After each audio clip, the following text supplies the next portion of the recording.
வணக்கம், என் பேர் கான்ஸ்டன்ஸ். நாங்கள் சாணார்பட்டியிலேருந்து வரோம். இது என் பெரிய மகன் ராயன் நெடுஞ்செழியன். இவனுக்கு தான் இங்கே சிகிச்சை பெறத்துக்கு வந்தோம். ஸ்டார் கிட்ஸ் சில்ட்ரன்ஸ் ஹாஸ்பிட்டல் திண்டுக்கல்ல இருக்குது. 3 நாளைக்கு முன்னாடி அவுட் பேஷண்ட்டாக வந்தோம். ஏன்னா தீராத வலி, வயிற்று வலியை நைட்டு ஃபுல்லாக துடிச்சிக்கிட்டு இருந்தான். எமர்ஜென்சி வார்டில் அட்மிட் பண்ணி இவனுக்கு தேவையான சிகிச்சையை அன்னைக்கு அளித்து டாக்டர் ஆண்டனி சாரும் டாக்டர் சிஜியும் இவனோட நோய் என்னன்னு கண்டுபிடிச்சி அதுக்கு உண்டான மருத்துவ சிகிச்சைகளை கொடுத்தாங்க. இவனுக்கு இப்போ 3வது நாளாக அங்கே இருக்கான்.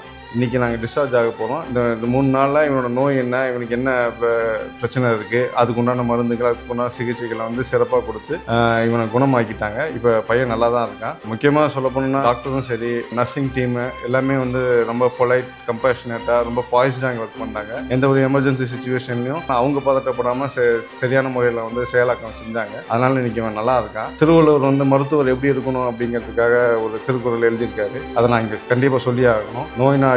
நோய் முதல் நாடி, அது தணிக்கும் வாய் நாடி, வாய்ப்பு செயல் அப்படிங்கிற ஒரு குறள் இருக்கு. நோய் என்ன, அந்த நோயோட காரணம் என்ன, அந்த நோயை எந்த மாதிரி தீர்க்கணும், தீர்க்கிற வகையில எந்த ஒரு இடையூறுமே, எந்த ஒரு பிழையும் இல்லாமல் தீர்த்து வைக்கணும். அவன் தான் சரியான மருத்துவர். அந்த கூற்றுக்கு ஏற்ப தான் இங்க இருக்கிற மருத்துவர்கள் எல்லாருமே வேலை செஞ்சாங்க. அதனால ஸ்டார் கிட்ஸ் சில்ட்ரன்ஸ் ஹாஸ்பிட்டலுக்கு என்னோட மனமார்ந்த நன்றிகளை நான் தெரிவிச்சுக்கிறேன்.